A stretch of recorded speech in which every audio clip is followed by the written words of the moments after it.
In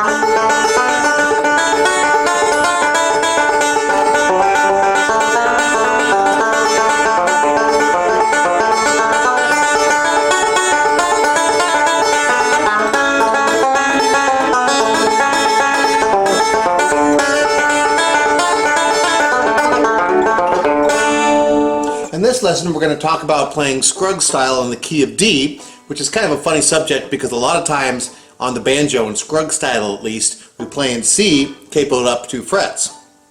And that works for the most part, but if you want to expand your horizons a bit and not be so addicted to the capo, we highly suggest learning how to play Scruggs pick in an open D and using a really cool innovation called high A tuning, where we tune up or capo up the 5th string up a whole tone to the note of A. So that means it'll match the 1st string at the 7th fret as opposed to the 5th fret.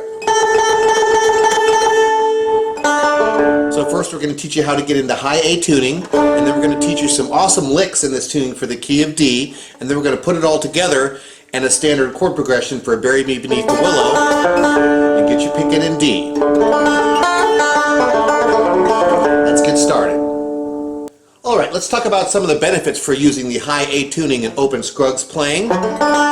First of all, when you've got the standard G tuning going on, what happens is that 5th string is a liability in the key of D, because if you ring it out in your standard rolls, what's going to happen is you're going to have that funny G note ringing out while you're playing in the key of D.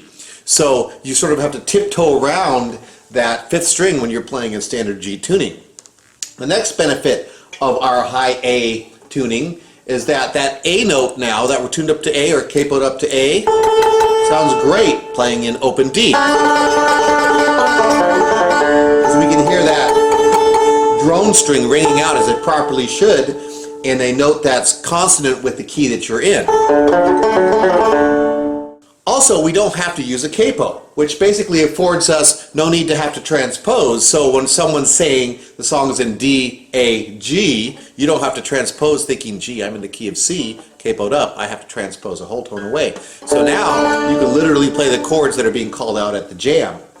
Finally, we have that low D note that rings out when you're playing in open positions in the key of D, which is a great note to have available and land on it because it's such a cool low sound. When you play in C capoed 2, you don't have that available to you. So now when we're in open D Scruggs picking, we can end our solos on that triumphant, authoritative low D note.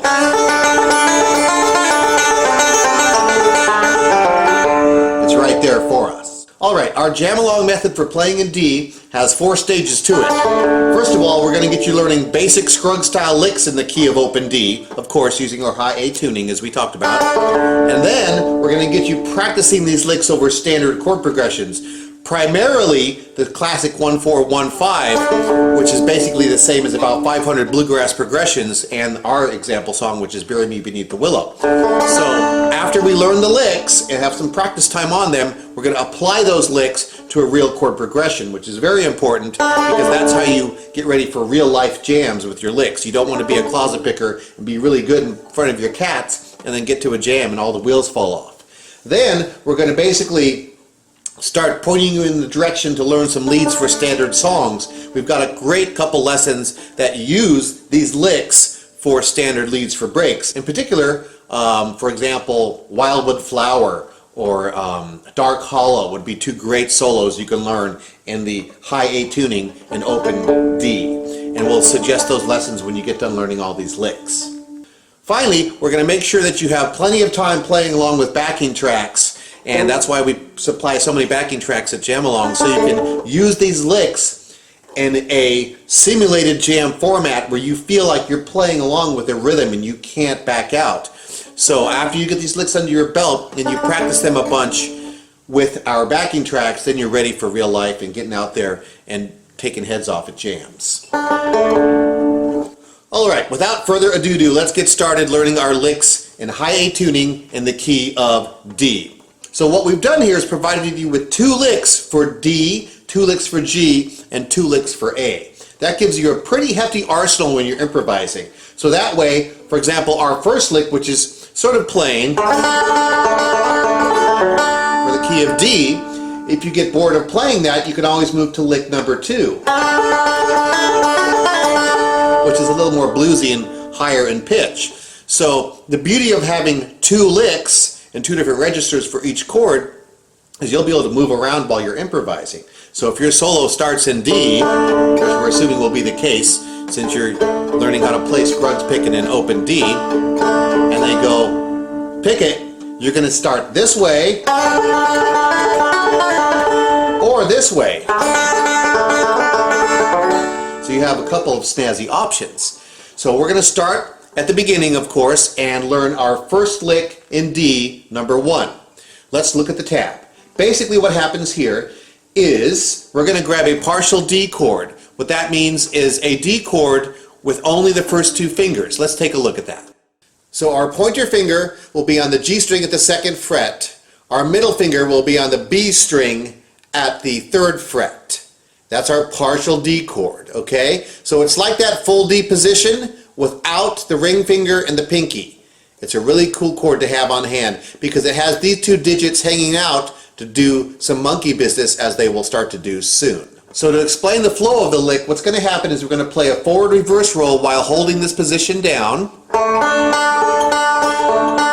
Beautiful. And then with our ring finger, we're going to slam down and do that quick 2 to 4 hammer beginning the 2nd measure.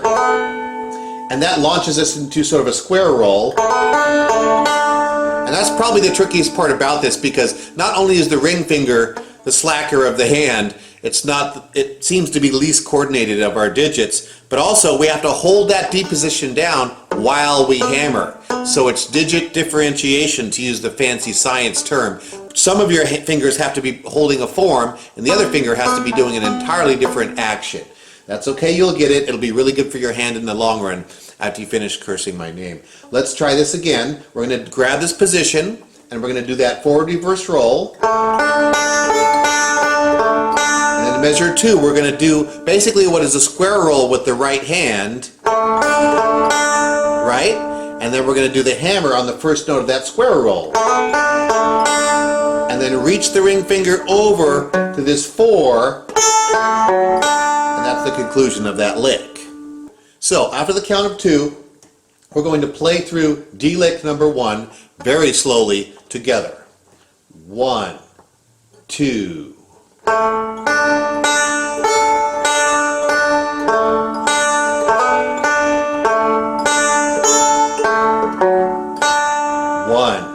2.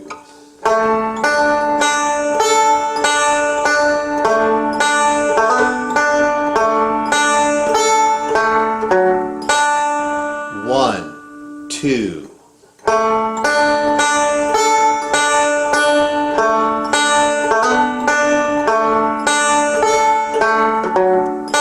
Very nice. Be sure to rewind if you need more time on that. Once again, the blue slider bar is your friend in our videos. Click on it, slide back, and play that section as long as you want. If you're feeling frisky, we're going to move on to lick number 2 in D. All right, without further ado, we're going to string these licks together in a real bluegrass break. This is the chord progression that, once again, we call the 1-4-5 in musical terminology, but basically it equals about 5 billion bluegrass songs, and in particular, Bury Me Beneath the Willow is the one we associate it with. In this case, if we were to do just the chord progression, it would look like D, G, back to D, A, sound familiar? And D, G, ending is D, A, D. 5,000 songs, right? So if you learn how to string licks to this progression, you're good for a ton of jams, and that's the fun here.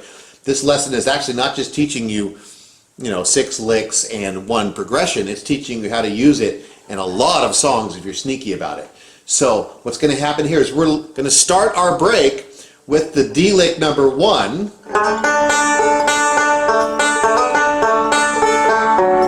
then we're going to go to G lick number 2. All right, one more time, even a little faster, and then we're going to let you play it with the backing track where it's just the band and you're taking the lead without us to listen to. So this is one more time a bit faster, and then it's going to be all about you taking the lead with what you learned. Here we go. 1, 2, 3, 4.